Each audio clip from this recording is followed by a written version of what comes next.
কদিন পরে শ্রীলঙ্কার বিপক্ষে ওয়ানডে সিরিজ খেলবে পাকিস্তান। এরপর জিম্বাবুয়ে ও শ্রীলঙ্কার বিপক্ষে ত্রিদেশীয় সিরিজে খেলবে তারা।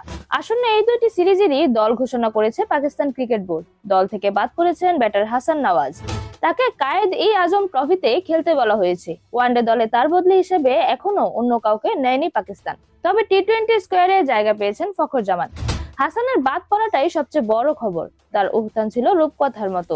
গত মার্চে নিউজিল্যান্ডের বিপক্ষে অকল্যান্ডের ইডেন পার্কে তৃতীয় টি-20 খেলতে নেমেই ১৭ রান করে ম্যাচ জিতিয়ে তিনি আলোচনায় আসেন। শুরুটা দারুণ হলেও পরের ম্যাচগুলোয় ছন্দ হারিয়ে ফেলেন পাকিস্তানি এই ব্যাটার। প্রথম ১০ ইনিংসে ৫ বার ০ রানে আউট হন। তবুও তার উপর ভরসা রেখে একের পর এক সুযোগ দিয়ে গিয়েছিল টিম ম্যানেজমেন্ট। তবে সেই সুযোগের প্রতিদান দিতে পারেননি হাসান।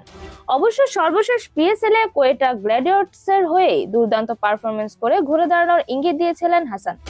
১৬২ স্ট্রাইক রেটে তৃতীয় সর্বোচ্চ রান সংগ্রাহক হয়ে দলকে ফাইনালে তুলেছিলেন তিনি। তবে জাতীয় দলের হয়ে ফিরেই আবারও ব্যর্থ হন তিনি।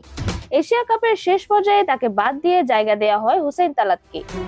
পাকিস্তান ১১ নভেম্বর থেকে শ্রীলঙ্কার বিপক্ষে ৩ ম্যাচের ওয়ানডে সিরিজ খেলবে।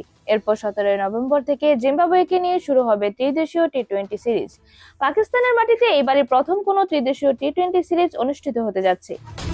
এরকমই নতুন নতুন খেলার আপডেট পেতে অবশ্যই চ্যানেলটি সাবস্ক্রাইব করে রাখুন। ধন্যবাদ। লেভাজ নিউজ।